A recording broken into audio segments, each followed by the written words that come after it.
Hola, ¿qué tal? Esta es la clase número 5 de Antropología Filosófica, cursada 2021. La clase anterior, que fue una clase sincrónica, estuvimos trabajando particularmente analizando, comentando, leyendo, particularmente dos textos de Fichte, la reivindicación de la libertad de pensamiento y las lecciones sobre el destino del sabio. Y hoy, en esta clase, vamos a trabajar otros dos textos de Fichte, por lo menos en una suerte de marco conceptual para orientarnos en los pasajes seleccionados para la lectura, que son el fundamento del derecho natural y el destino del hombre. Previamente quisiera retomar algunos aspectos que marcamos la clase pasada, en la sincrónica, quizás quedaron como cabos sueltos, pero sería interesante poder mirar la producción de esta etapa de Fichte con sus respectivas continuidades, rupturas, matices y demás. En primer lugar, la reivindicación de la libertad de pensamiento es un texto sumamente belicoso, polémico, ¿no? Donde Fichte enfrenta de alguna manera al poder, en este caso al despotismo, al príncipe y sus satélites, desde una defensa de la libertad, una reivindicación justamente de la libertad como algo inalienable y como una potestad que tendría cada uno de nosotros, en tanto yo, en tanto razón, en tanto conciencia de la ley moral, es decir, una potestad que pareciera se revelase como chispa divina en cada uno de los individuos. Es un texto de revolución, habíamos dicho, es un texto polémico, es un texto que apuesta a una legitimación de la autoridad a partir de el acuerdo, la concordancia con la ley moral o con la razón en general. A partir de esa legitimidad, a partir de ese acuerdo es que puede haber una sociedad, por supuesto, más justa.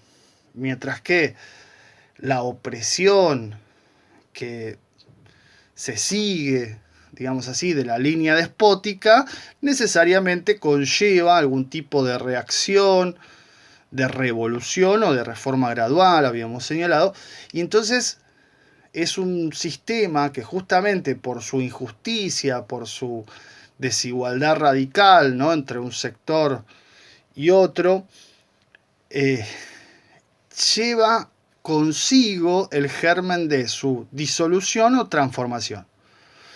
En el destino del sabio ya el tono no es tan polémico, el tono es más conciliador y hay una mirada sobre la sociedad y sobre la concordancia, sobre la reciprocidad, sobre la necesidad de pensar al otro. Habíamos visto ahí también dos ítems que son retomados acá en el fundamento del derecho natural, que es la necesidad de pensar el cuerpo propio y a partir del cuerpo propio la necesidad de pensar al otro como necesariamente relacionado con el sujeto en su propia constitución, en su propia, como va a decir en este texto del derecho natural, en su propia autoconciencia.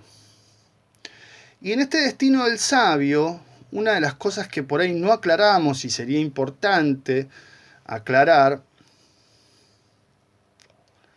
es que Fichte no piensa al sabio como un filósofo que está aislado del mundo, leyendo, estudiando, escribiendo, lo que sea, sino todo lo contrario, ¿no? Fichte considera al sabio como una suerte de intelectual y de intelectual orgánico, es decir, comprometido directamente con su sociedad y fundamentalmente con la transformación de esa sociedad en función de determinados ideales, ¿no? Es decir, si algo tiene el sabio es una capacidad de conocimiento del pasado, del presente, del futuro, lo suficientemente importante como para poder explicitar qué hay que hacer y cómo hay que hacerlo, o poder mínimamente pensar un poco más allá de la propia época, ¿sí? Un poco más allá de lo establecido, de lo naturalizado, de lo dado,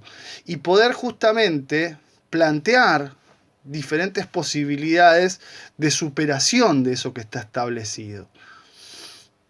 Entonces, el sabio, el intelectual, el docto, no es una persona que está más allá, todo lo contrario, está muy ligada a la vida cotidiana, a la vida terrenal, pero justamente para mostrar cómo se puede trascender, cómo se puede ir hacia esas metas, esos ideales que Fichte mismo va explicitando ya desde la primera lección en adelante. Con lo cual es muy importante tener en cuenta esta figura, esta mirada sobre el intelectual. En este sentido, el fundamento del derecho natural, que es el texto del que vamos a hablar, el primer texto del que vamos a hablar en esta clase, constituye algo así como una mirada que, a partir de la crítica, tiene que revertirse en una instancia propositiva, digamos así, ¿no? Es decir, si los escritos de Revolución son profundamente críticos del despotismo y de la época, si en el destino del sabio Fichte está pensando en una sociedad que se va articulando en reciprocidad, el paso siguiente de este fundamento del derecho natural de 1796-97 es articular justamente en torno del derecho una reciprocidad tal que de alguna manera permita un pasaje entre esa crítica a una instancia, digamos así, de esclarecimiento, de racionalidad progresivamente realizándose, digamos, ¿no? Es decir, una propuesta de un Estado conforme al derecho y conforme a la razón, ¿no? Es decir, no se va a limitar Fichte solamente a criticar los estados despóticos reales existentes. Va a proponer un Estado conforme a la razón y conforme al derecho.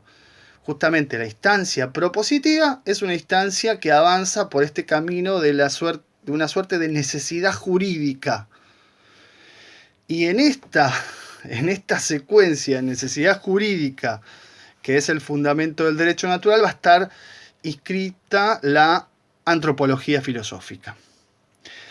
Algunos aspectos preliminares a tener en cuenta respecto de este texto, digamos lo siguiente, que esta década del 90, ¿no? Esta década de fines del siglo XVIII, en que se escribe este texto, es una década de mucha efervescencia en la temática jurídica, es decir, se empieza a escribir mucho sobre derecho.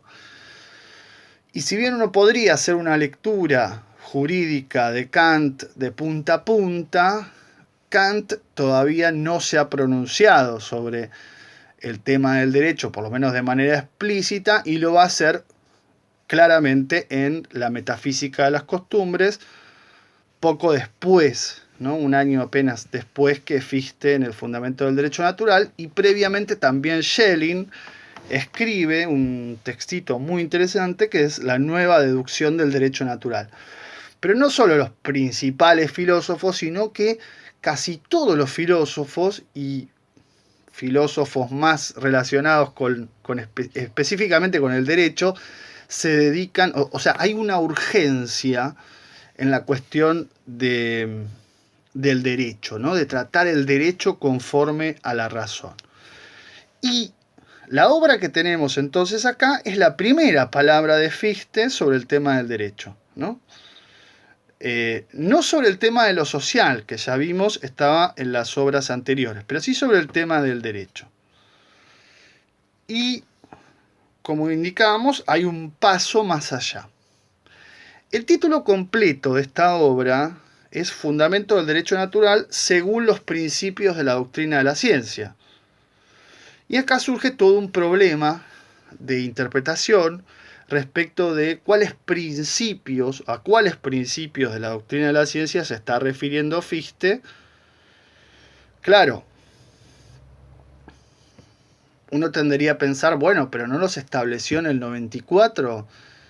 El yo absoluto, el no yo y la reciprocidad, de la cual hablamos un par de clases atrás. Sí, pero la conexión ahí no es tan sencilla y no es tan fácil de reconstruir. Básicamente porque uno podría decir, a grandes rasgos, esa doctrina de la ciencia del 94 parte de un yo absoluto y deduce la finitud, digamos así, rápidamente. En cambio, este derecho natural parte del ser racional finito y empieza a tejer y articular. En cierta medida habría alguna similitud bastante importante, a mi entender, y al entender de muchos entendidos, ¿no? Antes que uno, eh, con la doctrina de la ciencia Nova Método, que es como la reelaboración del sistema, o la primera reelaboración del sistema por parte de Fichte. Y de alguna manera también hay que tener en cuenta entonces que el derecho se configura como una de las partes del sistema, ¿no? Para Fichte el sistema tiene 5 partes. Es un poco complicado, es un tema complejo, pero las partes serían filosofía de la naturaleza, filosofía del derecho, la ética, la religión y la filosofía última, englobando todas. Pero todo esto es un tema por ahí demasiado técnico, demasiado específico. Lo importante es que el derecho, digo, para nosotros y para entendernos, lo importante es recordar esto, que el derecho no es solamente una disciplina separada, sino que es una disciplina que está pensada primero filosóficamente, lo vamos a ver, con una enorme carga filosófica, pero además que está pensada como una parte dentro de un sistema, como una parte dentro de algo más grande. Con lo cual es importante a nuestro entender no separar la filosofía del derecho de Fichte del conjunto de su mirada filosófica. Y por último, otro aspecto preliminar para tener en cuenta, bueno, esto que les, perdón, agrego una cosa más sobre esto. Esto es muy importante, sobre todo cuando se escribe el libro sobre el derecho natural. Ustedes van a encontrar, hay una enorme bibliografía sobre el derecho natural. Es una temática, obviamente, que concita la atención incluso hoy en día. Pero aún así, mucha de esa bibliografía sectoriza, ¿no? Es decir, divide la obra, esta estructura de la que vamos a hablar ahora en breve, y analiza partes por separado, ¿no? Y esto de alguna manera contradice la mirada que el propio Fichte quiere sobre su filosofía, que es una mirada orgánica, es decir, donde cada parte está conectada con las demás, de modo tal que si uno las abstrae está cortando, está analizando algo que en realidad está entrelazado con otra cosa. Hacerlo eso con el conjunto de la obra de Fichte ya es problemático. Hacerlo adentro de una obra es mucho más problemático todavía. Pero aún así, esta obra tiene un problema o una maldición de Fichte que escribía largamente. Son lecciones en este caso también, pero por escrito, que fue publicada en 2 partes. La primera parte fue publicada en 1796 y la segunda publicada al año siguiente.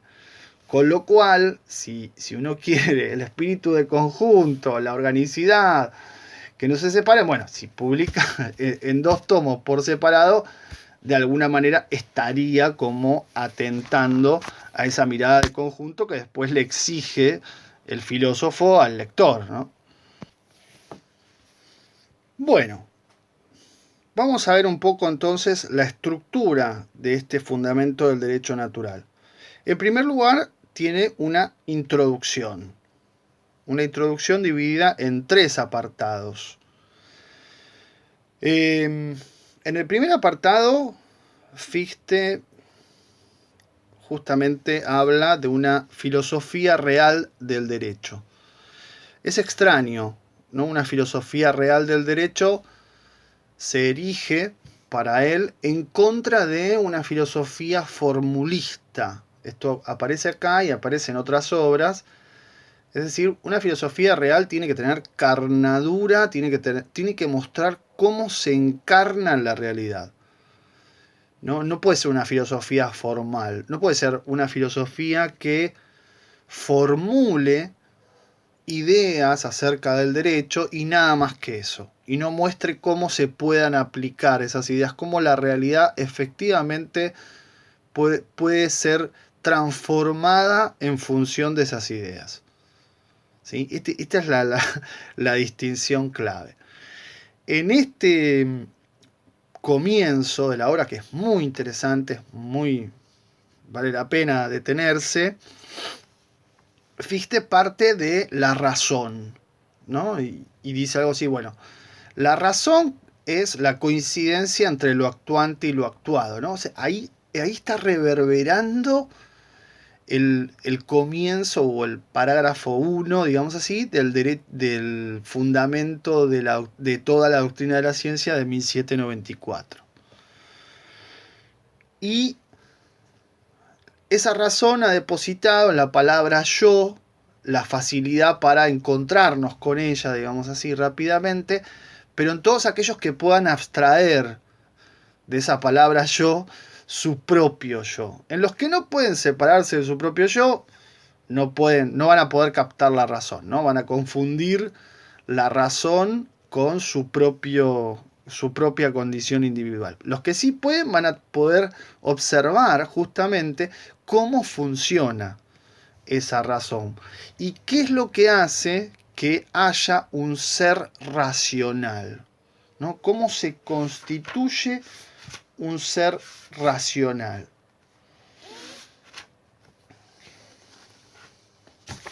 Ahora, claro,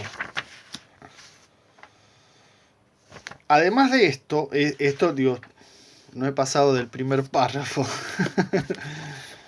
El ser racional se caracteriza por el actuar, ¿no? Y el actuar para Fichte significa articular concepto y objeto, ¿no? Es decir, cuando uno tiene un concepto, llevarlo a la realidad, y cuando uno tiene una realidad, poder pensarla en función de un concepto. Es decir, es una mirada sobre el concepto y sobre el objeto absolutamente práctica.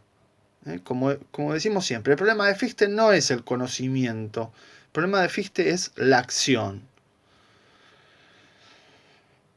Y en eso consiste un ser racional. Ahora, ese ser racional, justamente y pasando al segundo momento de la introducción, tiene que lograr una suerte de comunidad de seres racionales. Y para eso, cada ser racional tiene que considerarse como un individuo. Y como individuo se va a revelar como una parte de un todo mayor. En ese sentido, se tiene que autolimitar. Para asegurar su propia libertad, el ser racional tiene que concebirse a sí mismo como un ser autolimitado, de modo que su libertad pueda coexistir en unidad con la libertad del otro. Esta fórmula, que suena a la tradición liberal, en Fichte es muy importante. No es una fórmula liberal, claramente. ¿Qué es lo que tiene que producir el derecho para Fichte? Tiene que producir una ley común que permita articular un conjunto de seres racionales, finitos, limitados, libres y al mismo tiempo limitados mutuamente. Y en el tercer apartado de la introducción establece la relación con la teoría kantiana del derecho, que Fichte extrae, aunque Kant todavía no publicó la Metafísica de las Costumbres, extrae de el texto sí que Kant ya había publicado, que es Hacia la paz perpetua o Para la paz perpetua. Y luego de hacer una comparación, de mostrar similitudes y diferencias, dice, bueno, vamos a hablar de esto. Y acá hay un par de páginas sobre el final de la introducción, concretamente a partir de la página 113 de esta edición castellana hasta la 115, en donde Fichte resume toda su teoría del derecho en 3 páginas, ¿no? Lo resume, quiere decir, no lo problematiza, simplemente lo anuncia. Luego, el texto está dividido en secciones, ¿sí? Decíamos, fue publicado en 2 partes, ¿sí? La primera parte tiene 3 secciones. En primer lugar, la deducción del concepto de derecho. En segundo lugar, la deducción de la aplicabilidad del concepto de derecho. Y en tercer lugar, la aplicación del concepto de derecho. Es decir, vamos a tratar del concepto de derecho en 3 instancias. Deducción o legitimación de ese concepto. Aplicabilidad, o sea, mostrar cómo se va a poder aplicar. Y finalmente, para que no quede ninguna duda en el avance del proceso de determinación, mostrar cómo efectivamente se aplica. Y esto involucra entonces de los parágrafos 1 a 4 la deducción del concepto de derecho, 5, 6 y 7, y acá está lo que nosotros vamos a detenernos, que es justamente el tema de la aplicabilidad, y de 8 a 16, justamente el tema de la aplicación del concepto de derecho. Entonces, importante tener en cuenta que hay 3 secciones.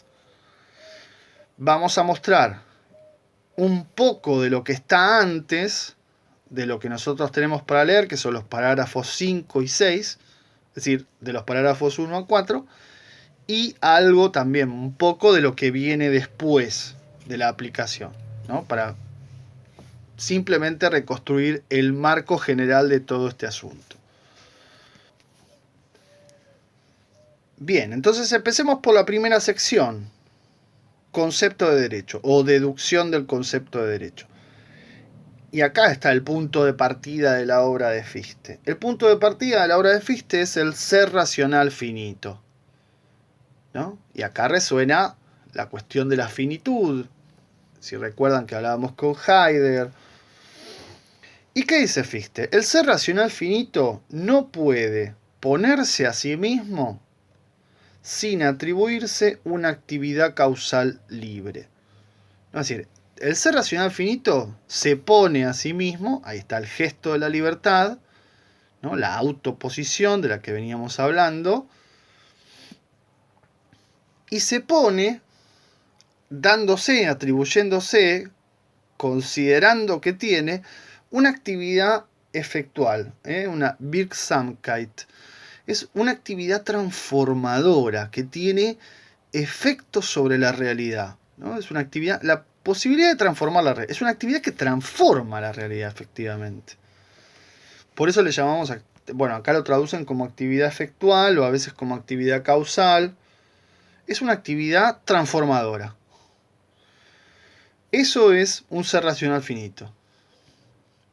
Ahora, ese ser racional finito, al mismo tiempo que se atribuye una actividad transformadora, tiene que suponer un mundo fuera de él. Y este mundo, y acá sí menciono ya el parágrafo 2, este mundo es el mundo sensible. Y es el mundo sobre el cual se va a realizar su actividad transformadora. Ahora avanza y vamos al parágrafo 3. Para hacer todo esto, y atención con la semántica de la cuestión, o sea, no estamos avanzando hacia adelante, ¿no? Estamos avanzando hacia, valga la redundancia, estamos avanzando hacia atrás. Es decir, no estamos avanzando en el proceso como de lo determinante a lo determinado, sino que estamos avanzando de lo condicionado a la condición. Y por eso dice en el parágrafo 3, el ser racional finito no puede atribuirse a sí mismo una actividad causal libre en el mundo sensible, ¿no? Ahí está juntando los dos parágrafos anteriores, sin atribuirla también a otros. Y por tanto, sin admitir otros seres racionales finitos fuera de él. ¿Qué quiere decir esto? El ser racional finito, entonces, no se puede poner a sí mismo sin al mismo tiempo, y atribuir una causalidad y una libertad y un mundo sobre, si al mismo tiempo no pone otros seres racionales. Con lo cual, la propia autoposición aparece entrelazada con la simultánea posición de otros seres racionales.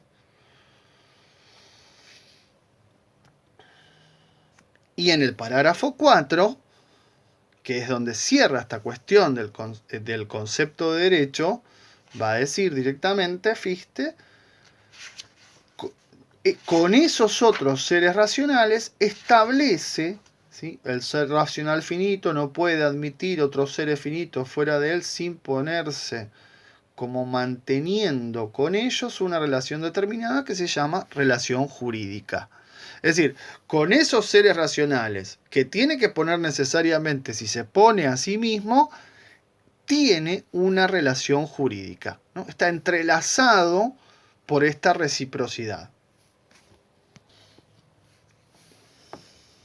Bueno, no vamos a entrar en el detalle de la deducción, simplemente vamos a señalar que esto es lo que se conoce como la teoría fichteana del reconocimiento, en donde lo que se establece es que para que yo me pueda pensar a mí mismo y reconocer incluso como autoconciencia, necesito necesariamente de la exhortación, del llamado, de la apelación a la racionalidad de parte de un otro, y que sólo a partir de esa exhortación, de ese llamado, de esa apelación a la racionalidad de parte de un otro, me puedo reconocer a mí mismo como un ser racional.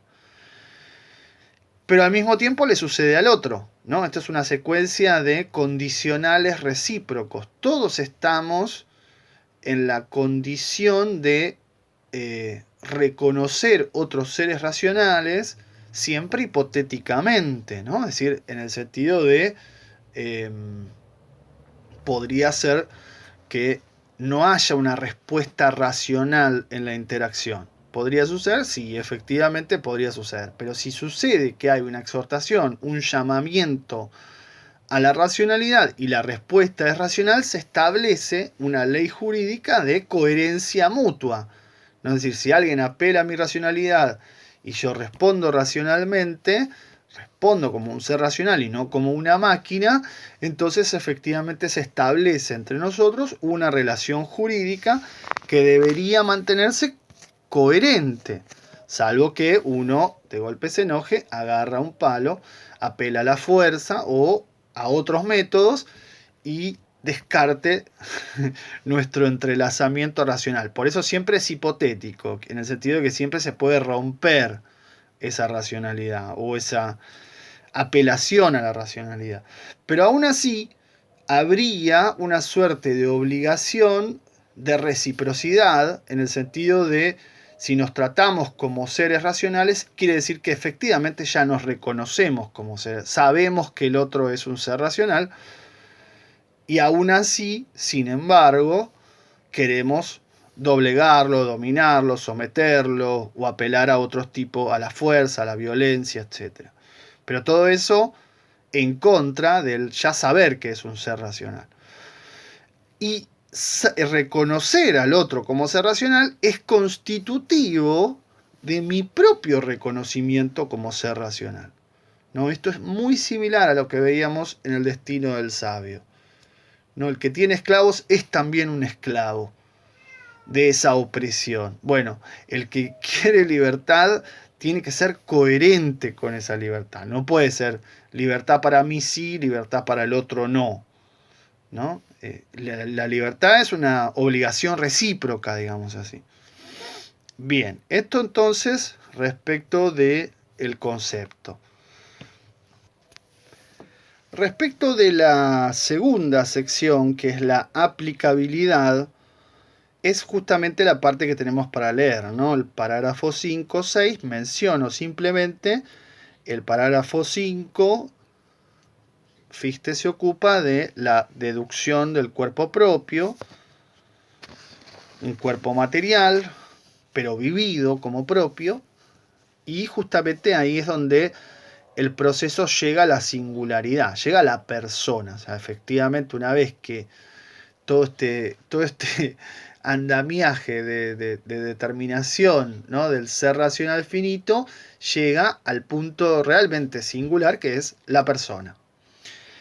Y a partir de ahí vuelve sobre este tejido que venimos hablando, esta reciprocidad que veníamos hablando, justamente en relación con la influencia, ¿no? Es decir, la influencia pensada ya no como algo manipulador, sino justamente como algo enriquecedor. Y acá es donde aparece el tema central o lo más propio en este texto de lo que es realmente una antropología filosófica en Fichte, porque justamente lo que aparece acá es la cuestión de el trato a partir de la racionalidad, pero, o sea, es decir, todo lo que veíamos recién en el concepto, los parágrafos 1 a 4, pero ahora, ¿no?, resignificado más aún con el tema de la corporalidad, ¿sí? Con lo cual, Fichte considera que con eso efectivamente va a lograr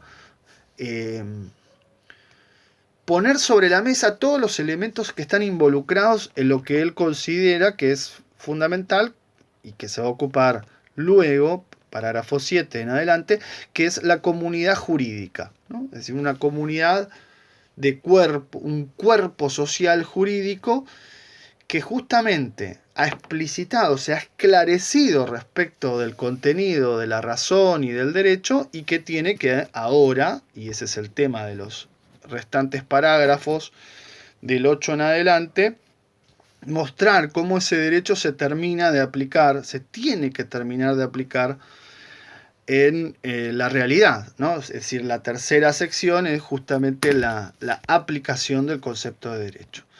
Y acá es donde, bueno, recrea una suerte, digamos, hay un primer parágrafo, el 8, que es muy interesante, un poco largo, pero donde también Fichte condensa lo que va a venir después, o sea, lo que va a ser en los parágrafos 9 a 16. Y es un poco la secuencia de lo que podríamos considerar una suerte de justnaturalismo o de contractualismo, aunque claro, Fichte va a estar prácticamente en una mirada ya, podríamos decir, post-justnaturalista y demás. Pero bueno, la cuestión es que acá parte de un derecho originario, establece la cuestión o el problema de la coacción y finalmente lo que serían los principios de la república o del Estado. O sea, del ser común, ¿no?, del Gemeine Wesen. Bueno, la cuestión es, este sería como si nosotros estuviéramos en filosofía política, estaríamos como más obligados a seguir esta tercera parte, ¿no?, la parte de la aplicación. Pero por si fuera poco, esa tercera sección es la que clausura la primera parte, digamos, del derecho natural. El derecho natural tiene una segunda parte, también dividida en 3 secciones, donde aparece, bueno, el tema de los contratos, el tema de la legislación, el tema de la constitución, también temas muy propios de la filosofía jurídico-política, y para completar, 2 apéndices bastante largos, sobre todo uno bastante largo, sobre el derecho de familia y finalmente un segundo apéndice sobre el derecho de gentes y el derecho cosmopolita, ¿no? Es decir, sobre la parte más interior, digamos, de lo jurídico y la parte más exterior, digamos así, respecto de lo jurídico. Y el tercer apéndice porque así lo presenta como un apéndice, sería el tercero a nuestro entender, ya que tiene dos el derecho natural, va a ser otra obra, de la cual no vamos a hablar acá, pero que es sumamente interesante, que es justamente El Estado Comercial Cerrado de 1800. Con esto tenemos un panorama general del derecho natural. Bueno, no vamos a entrar en la lectura de los parágrafos 5 y 6, en lo que sería la teoría de la corporalidad, ¿no? Del cuerpo propio en Fichte, pero sí podemos simplemente dejar o plantear algunos problemas, algunas preguntas para cuando ustedes efectivamente se internen en la lectura. Una primera pregunta que se me ocurre es si efectivamente hay una subordinación del cuerpo, de la naturaleza, al alma, ¿no? O al espíritu en Fichte, o eso es una forma de leerlo, es una interpretación que viene de afuera. Porque la pregunta también relacionada con esto es qué pasaría con la libertad, con la voluntad y con la personalidad si el cuerpo fuese algo menor o sin importancia. ¿Realmente es menor y sin importancia, Fichte? Lo mismo también podríamos preguntar en ese parágrafo 5, ¿qué pasaría con la influencia? ¿Qué pasaría con el reconocimiento y con la exhortación? Es decir, con todo ese entramado intersubjetivo a partir del cual el sujeto puede desenvolverse, si el cuerpo no fuese importante, digamos. Ya en el parágrafo 6 también podemos preguntarnos cómo opera la voluntad en la relación con el otro, ¿no? Y acá hay un tema muy interesante, que de alguna manera estaba también en el destino del sabio, ¿no? La autolimitación como actividad suprimida. ¿Es actividad o es pasividad? Si mi autoconciencia y libertad dependen de la influencia del otro, ¿cómo es que soy libre? Si estoy dependiendo, ¿no? ¿Por qué antes de la influencia, y esto es una cita, yo no soy en absoluto un yo, dice Fichte? Después también, en el producto natural organizado, otro tema que aparece en el parágrafo 6, ¿el hombre es más parecido a una planta que a un animal? ¿Dice eso Fichte? En la cuestión de la formabilidad, si el ser humano, ¿no?, es originariamente nada, entonces ¿podemos decir que tiene esencia o naturaleza humana? Y por otro lado, ¿hay una suerte de sabia autolimitación de la naturaleza para dar lugar a la cultura o a lo humano? Pero si fuera sabia la naturaleza, ¿no sería una suerte de autoconciencia, pero del otro lado? Y en los corolarios de este parágrafo 6, ¿hasta dónde llega el reconocimiento del otro? ¿Incluye al negro, al niño o al animal doméstico? Son los tres ejemplos que se pregunta Fichte.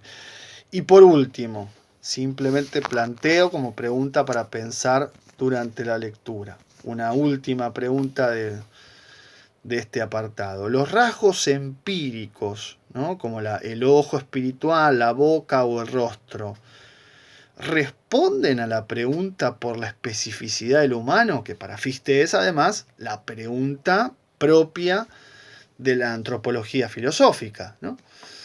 Bueno, son temas abiertos, temas para pensar, para tratar, digamos, de ir leyendo y problematizando, viendo cuáles son estas cuestiones, en algunos casos que Fichte mismo plantea y en otros que nosotros nos planteamos con Fichte en este corazón de la filosofía del derecho, del fundamento del derecho natural, donde está la antropología.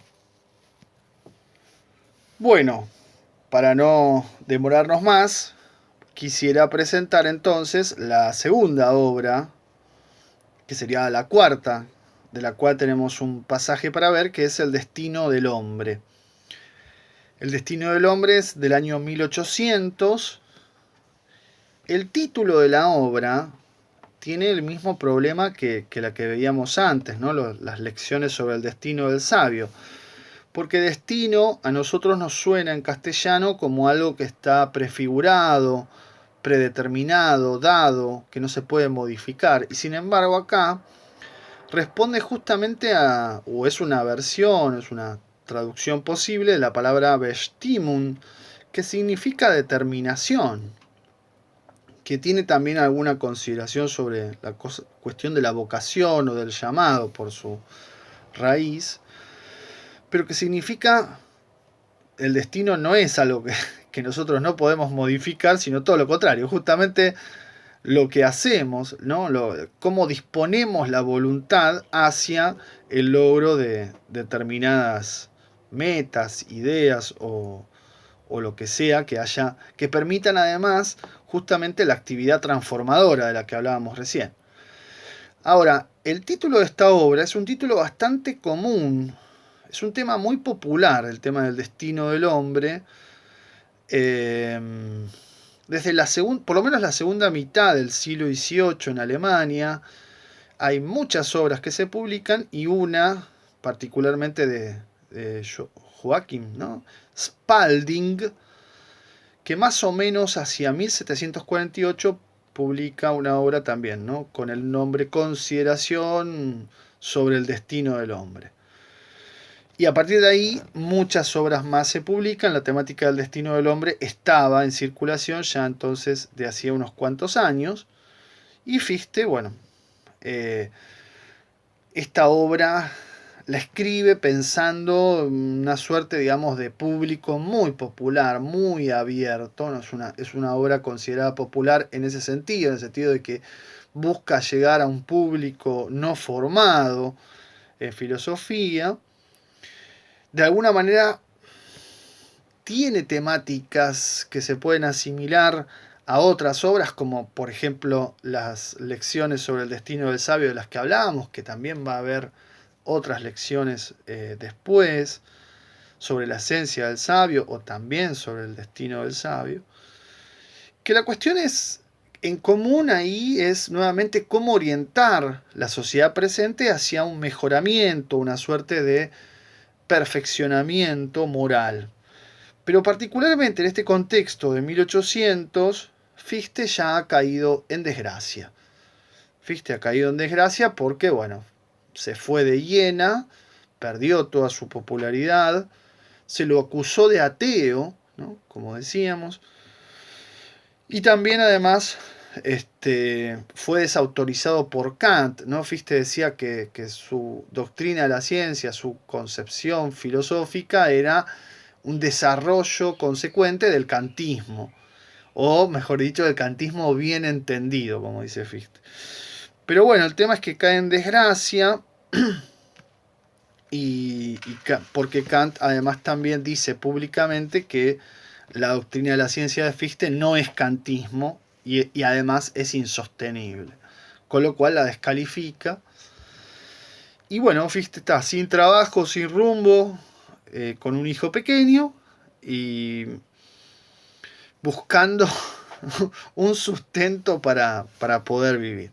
Una situación bastante dramática. En ese contexto escribe este Destino del Hombre, esta obra, El Destino del Hombre.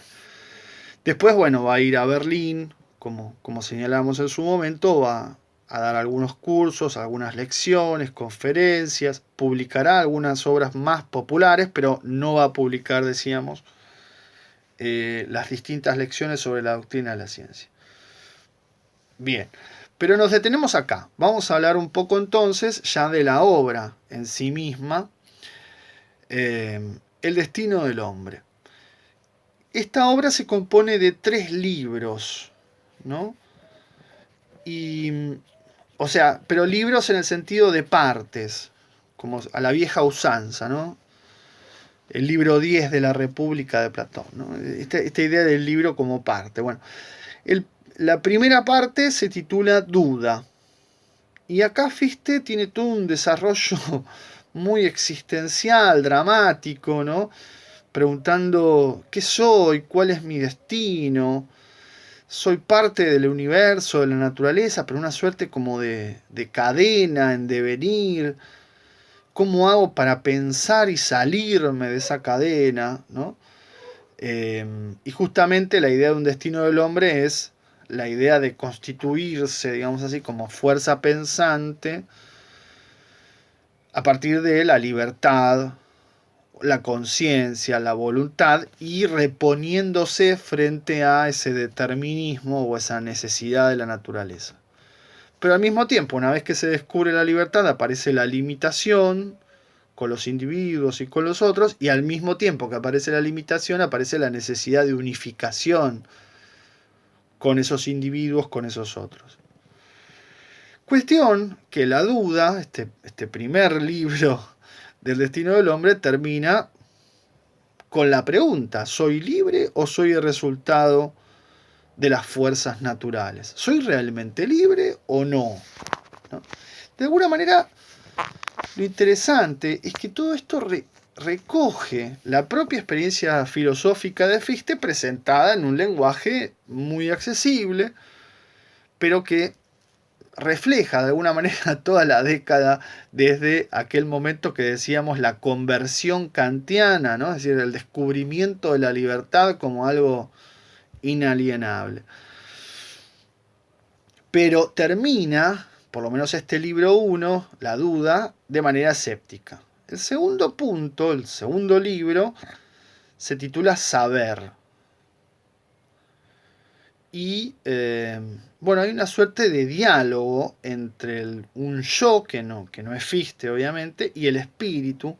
Esto sería una suerte, digamos, de guiño o de referencia a Jacobi, y a partir de ese diálogo se esclarece la idea de que hay una autoconciencia a la base de toda conciencia, entonces hay una suerte de saber inmediato al cual se accede mediante intuición, y que eso permite explicar el saber mediato, ¿no? Y captar las condiciones para la producción del conocimiento, con lo cual se explicaría en este segundo apartado la teoría, ¿no? El conocimiento teórico.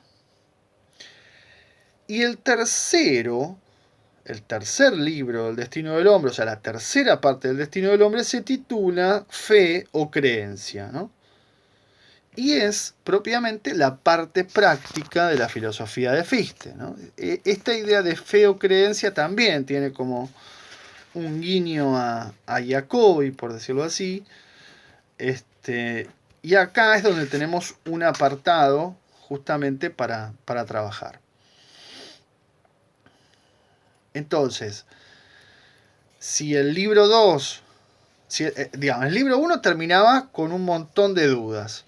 El libro 2 termina con el conocimiento se encierra en sí mismo como una suerte de sistema de representaciones, pero esas representaciones no tienen ningún refrendarse en la realidad.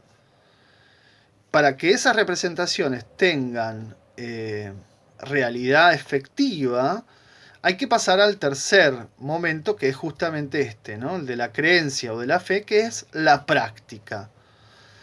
Con lo cual, uno podría decir, si el primer libro se cierra con una suerte de escepticismo existencial, el segundo se cierra con una suerte de escepticismo nociológico. La necesidad es la de pasar justamente a la práctica, porque el destino no es solo conocer. El destino para Fichte es conocer para actuar, y fundamentalmente para actuar. Entonces, el primer apartado del libro tercero, que es justamente la parte inmediatamente anterior a lo que seleccionamos como lectura para este curso, que es justamente el apartado 2 de este libro tercero,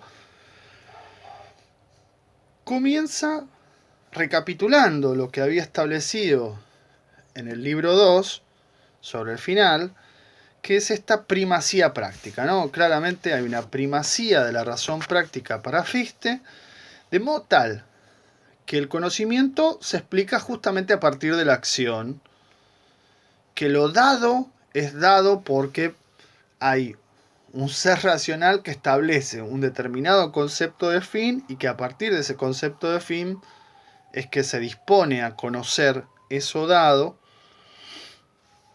y que la fe consiste justamente en la realización de determinados conceptos, ¿no? La voluntad de realizar determinados conceptos. Entonces el destino del hombre consiste en legitimar la naturaleza desde la autonomía del yo, ¿no? O sea, desde la libertad. Y al reconocer que hay seres racionales iguales fuera de mí, que también tienen que satisfacer sus necesidades por medio del cuerpo, ¿no? Existe una relación con ellos de deber y derecho, ¿no? Deber y derecho son como dos caras de la exigencia para mí y la exigencia para otro, ¿no? Son dos caras de una misma obligación, de una misma reciprocidad en el trato con el otro, ¿no? Lo que para mí es un deber, para otro es un derecho, lo que para el otro es un deber, para mí es un derecho, y así se establece un tejido de reciprocidad. Bien, cuestión que todo esto entonces significa la legitimación de la primacía de la razón práctica. Bien, a grandes rasgos, este apartado número 2, que va de la página 137 a la 154, tiene como algunos momentos o algunos temas, grandes temas. En primer lugar aparece el tema de la relación con la naturaleza, ¿sí? Primer punto, digamos así, primer gran tema. En segundo lugar, aparece como gran tema la relación del ser humano con otros seres humanos y cómo eso se va organizando desde el conflicto hasta una suerte de acuerdo, digamos así, de unificación, ¿no? Comunitaria. Y en tercer lugar, un tema que aparece mucho en Fichte y que a mí me gusta mucho también, pero voy a tratar de no meter mis gustos, es una suerte de contraste, digamos así, entre los estados reales, cómo se han constituido esos estados reales, y lo que él considera el estado justo o verdadero. Ese estado justo o verdadero será entonces el estado racional, del que veníamos hablando también en el fundamento del derecho natural. Separemos así como tres grandes momentos de la parte que tenemos seleccionada para leer. Después, en la parte siguiente, Fichte se pregunta si ese fin es alcanzable y si es el último. Y empieza a abrir la cuestión del mundo supraterrenal o suprasensible, ¿no? El tema de la voluntad pura, la razón infinita, la luz que ilumina, etc. Y ese mundo inteligible, infinito, al que se accede por la ley moral, bueno, nos va a llevar como a una instancia más religiosa en los apartados 3 y 4 que le siguen a este número 2 que nosotros tenemos para leer. Pero respecto de la parte que tenemos para leer, quisiera plantear algunas preguntas, algunas problematizaciones que funcionen como vectores, como impulsadores en la lectura. En primer lugar, podríamos preguntarnos por qué tiene que haber un destino del ser humano, ¿no? ¿Por qué tiene que haber un destino del ser humano? Por otro lado, también podemos preguntarnos en estas páginas que seleccionamos, ¿qué concepción o qué concepciones de la naturaleza presenta Fichte? ¿Son coherentes? O sea, ¿es una misma concepción o son varias concepciones de la naturaleza? ¿Se pueden unificar o no se pueden unificar? Y en consonancia con esa misma pregunta, hay una concepción acerca del ser humano o hay varias concepciones acerca del ser humano, acerca del hombre? ¿Se pueden unificar? ¿No se pueden unificar? Bien, otra cuestión sumamente importante, sumamente interesante, que da para muchas cuestiones aledañas. ¿Cómo se desarrolla la cultura? ¿Cómo avanza la cultura? Que en este texto Fichte además la considera digamos, en correlación con la historia, en este y en otros textos también. Pero la pregunta, ¿cómo se desarrolla? Sería, ¿se desarrolla autónomamente desde adentro de la comunidad o se desarrolla desde afuera? ¿No? Por ejemplo, mediante la conquista y colonización. Gran tema, ese gran tema. ¡Ah! ¿Por qué los estados reales tendrían que devenir estados racionales? ¿No? Marcamos el contraste y formulamos la pregunta. ¿Por qué los estados reales tendrían que devenir estados verdaderos, como dice acá, o justos? ¿Por qué tendría que darse ese paso para Fichte? O para nosotros, o también. Otra pregunta sobre un tema que aparece al final del apartado que tenemos para leer. ¿Qué significa este gran yo? Que además aparece en otras obras. Ese gran yo. Y la pregunta obviamente es, ¿cómo entraría en juego el individuo? Si es un gran yo, ¿está el individuo? ¿No está el individuo? ¿Cómo está el individuo? Y relacionado con esto, ¿qué tipo de relación recíproca se establece entre los individuos? ¿No? Es decir, ¿cómo es la relación? ¿Qué tipo de relación piensa Fichte entre los individuos? Bien, bueno, creo que con estos temas tenemos un montón de problemas y lecturas para hacer. Pero bueno, espero que un poco de todo este fermento pueda también brotar en ustedes y vean que en este gran filósofo de fines del siglo XVIII, comienzo del siglo XIX, hay un potencial, hay una cantidad de cuestiones muy importantes para esa época, pero también muy importantes y muy interpelantes para nosotros, hoy en día, acá, en este país de Sudamérica, periférico.